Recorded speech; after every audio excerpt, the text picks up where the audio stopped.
Welcome student in our channel crystal clear chemistry. Topic हमारा चल रहा था एस ब्लॉक एलिमेंट और एस ब्लॉक एलिमेंट में ग्रुप नंबर जो सेकंड है उसकी फिजिकल प्रॉपर्टी, केमिकल प्रॉपर्टी और यूजेज अपन ने कर लिए थे। अब जो नेक्स्ट टॉपिक है वो अपन स्टार्ट करेंगे। नेक्स्ट टॉपिक क्या है? Anomalous behaviour of beryllium, beryllium का असामान्य व्यवहार। ठीक है, तो हेडिंग डाल लीजिए बेरिलियम का असामान्य व्यवहार, anomalous behaviour of beryllium.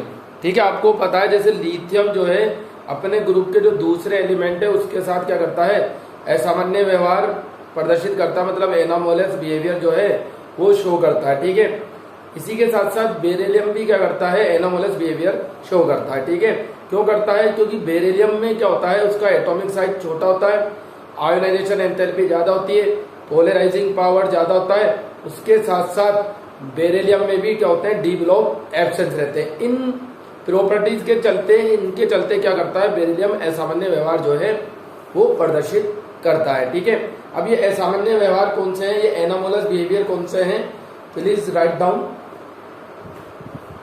Beryllium का परमाणु या आयनिक आकार असाधारण रूप से छोटा होता है। बेरिलियम का परमाणु या आयनिक आकार असाधारण रूप से छोटा होता है।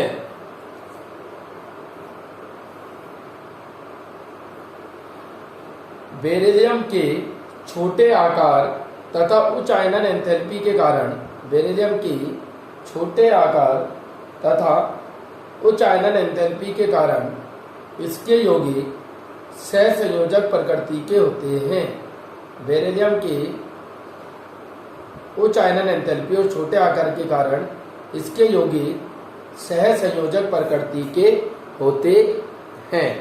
ठीक है, due to small atomic size and due to small atomic size and due to small atomic size and high ionization enthalpy compound of beryllium is covalent in nature like lithium। ठीक है, लिथियम की तरह beryllium के यौगिक भी जो है वो क्या होते हैं,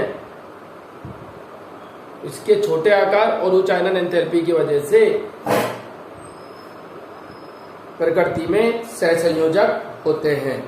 ये इसका क्या था, फर्स्ट पॉइंट था एनोमलस बिहेवियर के लिए। सेकंड पॉइंट लिखिए, बेरिलियम की उपसंयोजन संख्या 4 से अधिक नहीं होती है।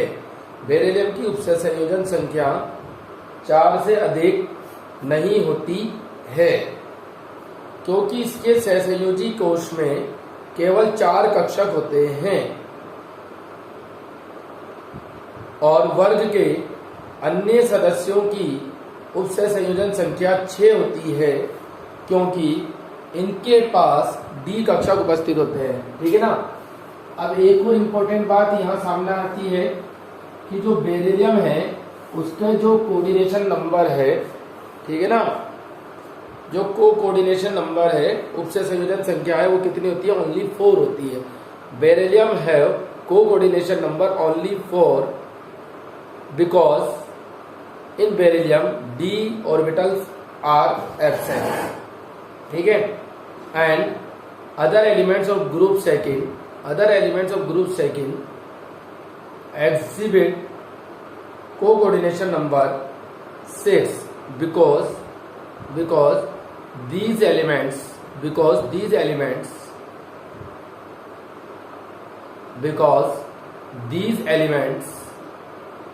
use their blank d orbital to access a co-coordination number। ठीक है, देखते हैं beryllium, hydrogen, helium, lithium, beryllium 1s2 2s2 और ये 2p, ठीक है, 0। यहाँ आउटर मोस्ट शेल के लिए देखते हैं 2 इलेक्ट्रॉन प्रेजेंट है पेयर और यहाँ एक भी इलेक्ट्रॉन नहीं है।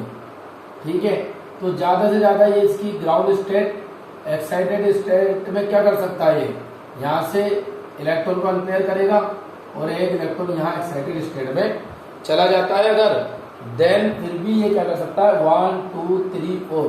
अगर पी ऑर्बिटल को यूज में भी ले लेता है देन मैक्सिमम जो कोऑर्डिनेशन नंबर है वो 4 ही ये शो कर सकता है, इसके अलावा ये नहीं कर सकता। ठीक है ना।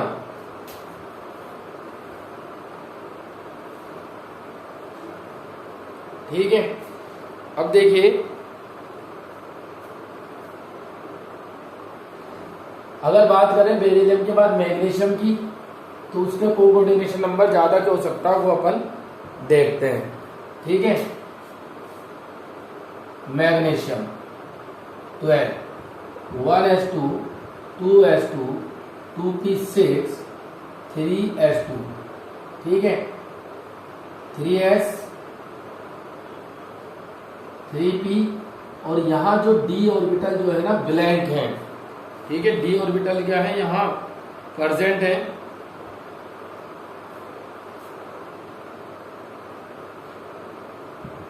ये 3p हो गया और ये 3d। तो एक्साइटेड स्टेट में इलेक्ट्रॉन आ जाएगा। इसके अलावा भी ये अपनी जो d ऑर्बिटल है उससे यूज में लेकर इसके कोऑर्डिनेशन नंबर 4 से ज्यादा एक्सिस्ट कर सकता है। ठीक है, अब सेकंड पॉइंट लिखिए, third point,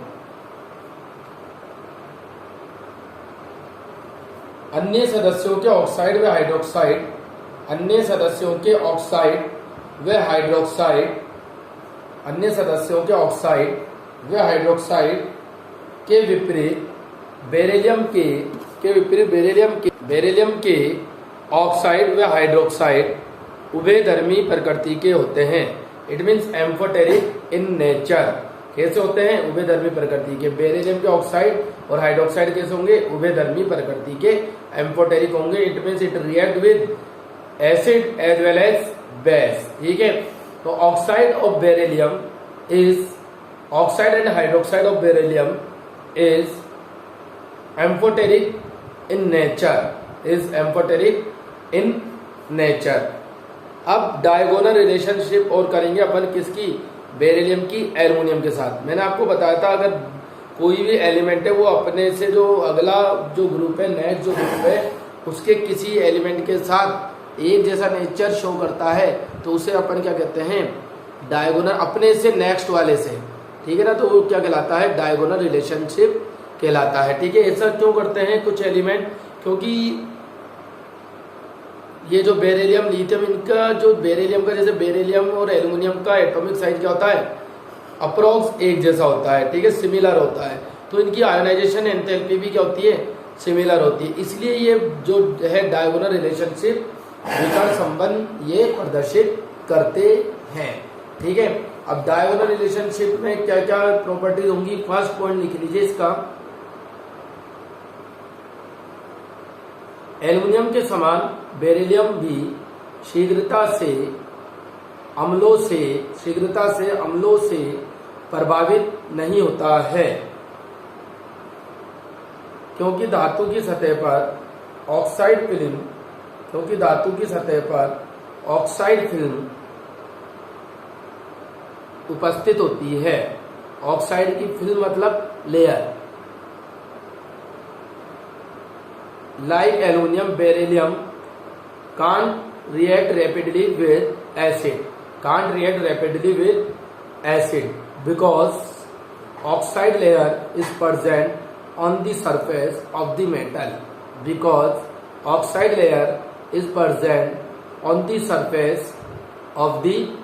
metal. Next second point लिखो, क्षार की अधिकता में, क्षार मतलब बेस, क्षार की अधिकता में बेरिलियम हाइड्रोक्साइड घुल जाता है और बेरिलेट आयन बनाता है। बेरिलेट आयन क्या होता है? BeOH4 2-। ठीक है, बेरिलेट आयन बनाता है।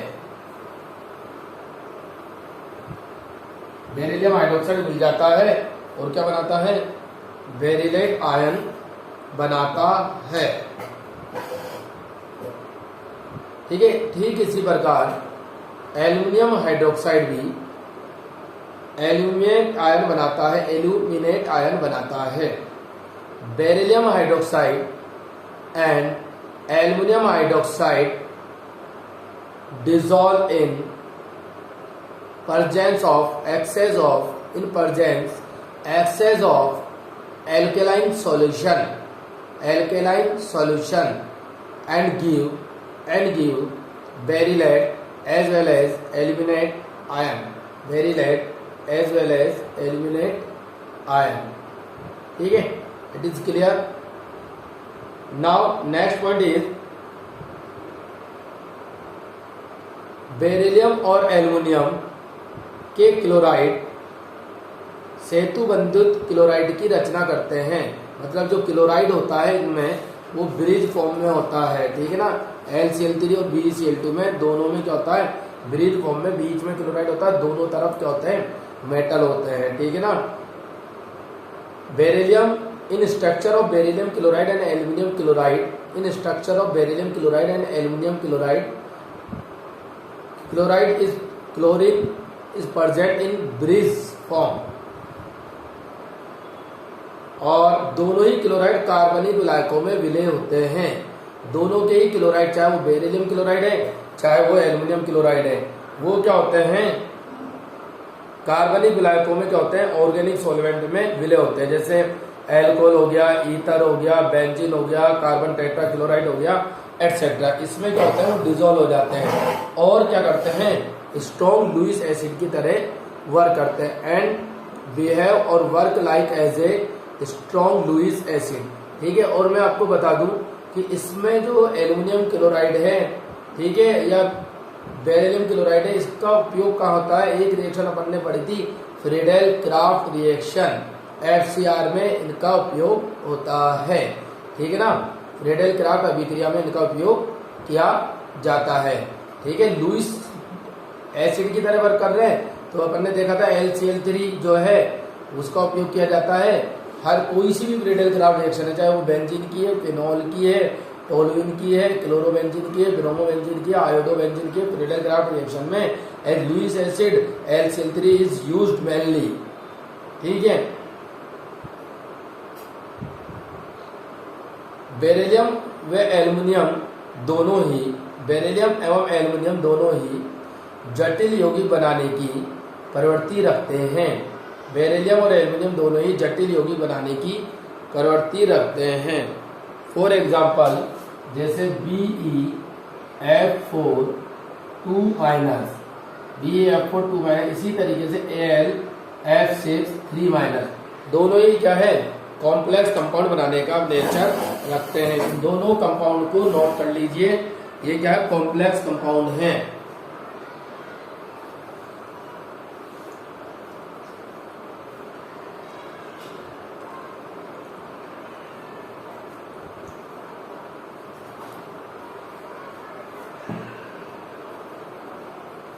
ठीक है.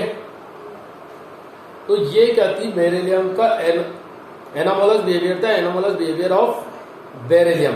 ठीक है. और जो विकर्ण संबंध था, diagonal relationship of beryllium with aluminium. ठीक है. तो ये अपन ने क्या क्या बताया कि एल्युमिनियम और बेरिलियम दोनों ही एसिड के साथ बहुत तीव्रता से अभिक्रिया नहीं करते, रैपिड रिएक्शन उसके साथ नहीं देते, स्लो रिएक्शन देते हैं. ठीक है. दूसरा, बेरिलियम हाइड्रोक्साइड या फिर एल्युमिनियम हाइड्रोक्साइड जो है वो बेस की परसेंट में डिजोल्व होकर बेरिलेट और क्या बनाता है, एल्यूमिनेट आयन बनाता है. एल्यूमिनेट का फॉर्मूला क्या होगा, AlOH4-. ठीक है.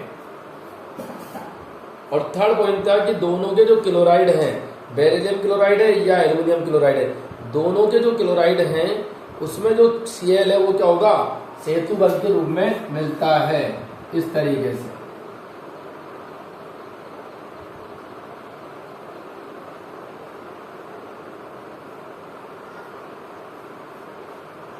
ठीक है. ये ब्रिज बॉन्ड होगा इस तरीके से. ठीक है ना. अब और फ्रीडेल क्राफ्ट रिएक्शन में इसका यूज में लिया जाता है क्योंकि लुईस एसिड की तरह क्या करते हैं, वर्क करते हैं. ठीक है. आ गया समझ में. और जो लास्ट पॉइंट है, लास्ट पॉइंट क्या था कि बेरिलियम और एल्युमिनियम दोनों जो है वो क्या करते हैं, जटिल यौगिक बनाते हैं. ठीक है. कॉम्प्लेक्स कंपाउंड ये फॉर्म करते हैं। अब important compound of calcium, calcium के कुछ महत्वपूर्ण यौगिक, important compound of calcium heading डाल लीजिए।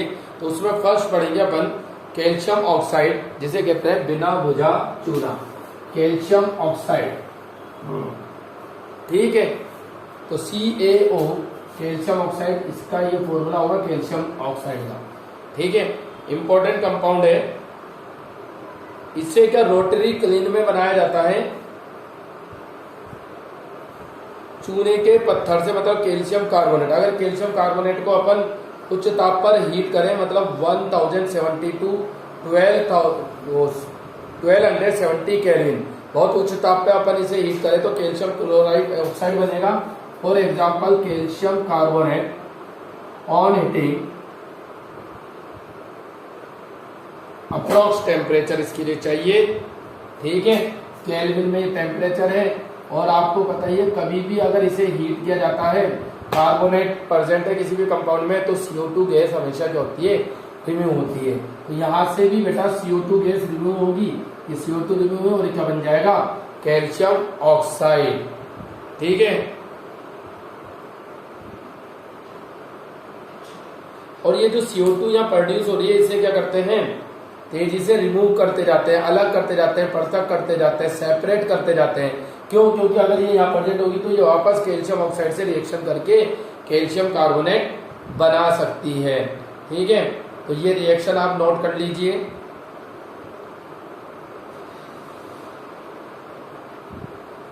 अब जो कैल्शियम ऑक्साइड होता है वो कैसा होता है, व्हाइट होता है कलर में, क्रिस्टलीन ठोस होता है, मतलब क्रिस्टलाइन सॉलिड नहीं होता, नॉन क्रिस्टल होता है ये। ठीक है, और इसका जो गलनांक है, जो बॉइल मेल्टिंग पॉइंट है, वो कितना है, काफी ज्यादा है, 2870 केल्विन इसका जो है वो गलनांक होता है, मेल्टिंग पॉइंट।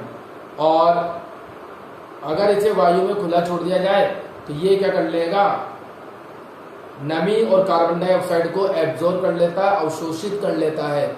और क्या बनाता है, अगर नमी को एब्जॉर्ब करेगा तो calcium oxide plus H2O gives calcium hydroxide बना लेगा। ठीक है, रिएक्शन भी बैलेंस ही है ये। और अगर एटमॉस्फेयर में कार्बन डाइऑक्साइड भी प्रेजेंट है तो ये क्या बना सकता है, कैल्शियम कार्बोनेट बना सकता है। ठीक है ना, कैल्शियम कार्बोनेट इज फॉर्म। ठीक है, तो नोट कीजिए इसे।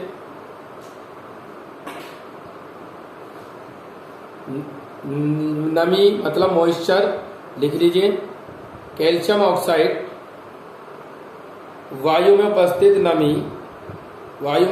नमी तथा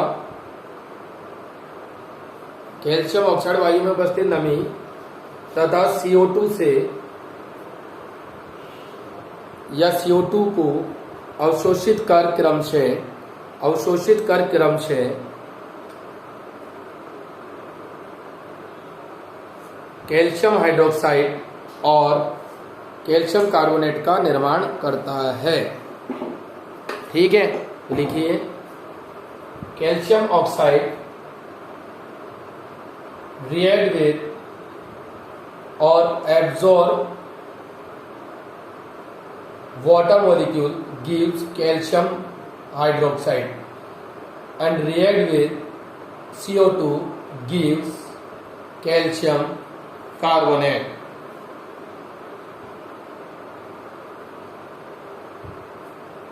ठीक है, अगर अपन इसमें सीमित मात्रा में जल मिलाएं तो इसके जो लम्प्स हैं वो क्या हो जाते हैं, टूट जाते हैं। पिंड जो होते हैं चूने के वो टूट जाते हैं। इसे कहते हैं चूने को बुझाना, मतलब चूना बुझाने की प्रक्रिया कहलाती है, मतलब स्लैकिंग ऑफ लाइन। ठीक है, क्या कहलाती है, स्लैकिंग ऑफ लाइन। अगर इसे अपन सोडा द्वारा बुझाया जाता है तो स्लैकिंग ऑफ या सोडा लाइम अपन उसे कहते हैं। और कैल्शियम ऑक्साइड जो है वो क्या बता रहे हैं, ये उच्च ताप पर अम्लीय ऑक्साइड से संयोग कर लेता है। कैल्शियम ऑक्साइड की रिएक्शन अगर आप किससे कर दो, सिलिका ऑक्साइड से, SiO2 से, तो क्या बना देगा, कैल्शियम सिलिकेट, जो कि एक क्या है, इंपॉर्टेंट कंपाउंड है। ठीक है, रिएक्शन नोट कर लीजिए। अब इसके यूजेज, ठीक है, तो कैल्शियम ऑक्साइड एक बार रिवाइज कर देता हूं मैं। कैल्शियम ऑक्साइड मतलब बुझा हुआ, बिना बुझा चूना जिसे कहते हैं, बनाते कैसे हैं? कैल्शियम कार्बोनेट को हीट करते हैं हाई टेम्परेचर पे 1000 टू 1070 टू 1270, मतलब 1070 से 1270 केल्विन पर इतने हाई टेम्परेचर पे अगर इसे हीट करते हैं तो कैल्शियम ऑक्साइड और क्या बनता है? Carbon dioxide. यहाँ ध्यान ये रखना होगा अपने को, कार्बन डाइऑक्साइड को जल्दी जल्दी से क्या करना पड़ता है? रिमूव करना पड़ता है, क्योंकि ये वापस कैल्शियम ऑक्साइड से ऐड होकर कैल्शियम कार्बोनेट बना सकती है। ठीक है, होता कैसा है? एक्रिस्टलीय ठोस होता है और सफेद होता है कलर में। इसका जो मेल्टिंग पॉइंट है वो काफी क्या होता है? ज्यादा होता है। कितना? 2870 केल्विन जो इसका क्या होता है? मेल्टिंग पॉइंट होता है। अगर अपन इससे एयर में क्या करते हैं? खुला छोड़ दें तो ये वहां जो नमी होगी, मॉइस्चर जो होगा, उससे रिएक्शन करके कैल्शियम हाइड्रोक्साइड बना लेगा और कार्बन डाइऑक्साइड से रिएक्शन करके कैल्शियम कार्बोनेट बना लेता है। ठीक है, नेक्स्ट रिएक्शन जो है वो किसके साथ है? कैल्शियम ऑक्साइड की रिएक्शन है किसके साथ है?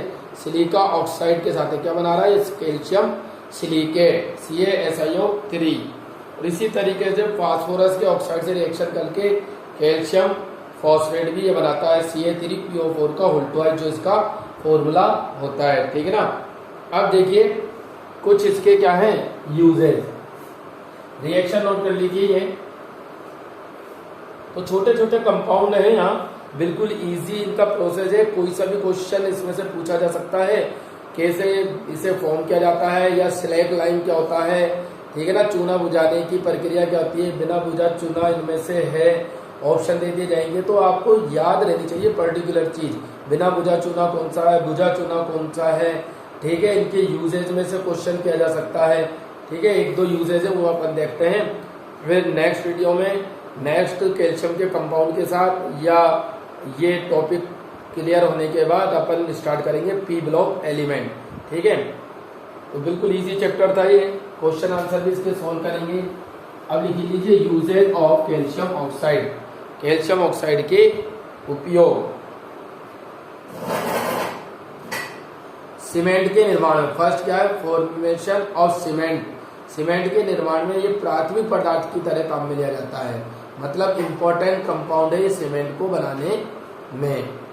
कास्टिक सोडिया से सोडियम कार्बोनेट बनाने में, कास्टिक सोडा मतलब सोडियम हाइड्रोक्साइड से सोडियम कार्बोनेट बनाने में भी इसका उपयोग जो है वो किया जाता है। ठीक है, formation of cement, it is use as a primary substance.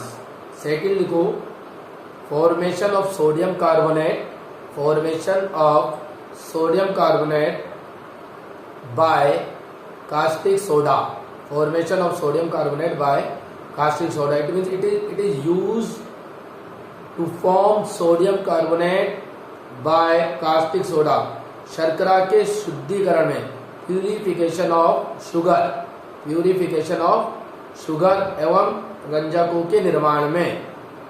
और किसके निर्माण में? फॉर्मेशन ऑफ डाइज, रंजक जो होते हैं जो पदार्थों को रंगने के काम आते हैं, कपड़े को, लकड़ी को, कागज की लुगदी को, इस तरीके के पदार्थों को रंगने के काम में आते हैं, वो क्या होते हैं? रंजक कहलाते हैं। तो इन चीजों में इसका उपयोग किया जाता है। नेक्स्ट जो अपन पढ़ेंगे कैल्शियम हाइड्रोक्साइड, CaOH का होल ट्वाइस। जैसे अपन ने पढ़ा था कि कैल्शियम ऑक्साइड जो बिना बुझा चूना होता है वो नमी को एब्जॉर्ब करके कैल्शियम हाइड्रोक्साइड बना लेता है, इसे कहते हैं अपन बुझा हुआ चूना। क्या कहते हैं बेटा? तो कैल्शियम हाइड्रोक्साइड हेडिंग तो डाल लीजिए, नेक्स्ट वीडियो में इसे अपन कंटिन्यू करेंगे। कैल्शियम हाइड्रोक्साइड और क्या लिख सकते हो? बुझा चूना। ठीक है, स्लैग लाइन भी कहते हैं। फॉर्मूला क्या होगा? CaOH का होल ट्वाइस। ठीक है, फॉर्मेशन कैसे करेंगे, प्रॉपर्टीज क्या होगी, ठीक है, यूजेस क्या होंगे, यही इसमें अपने को पढ़ना है। ठीक है,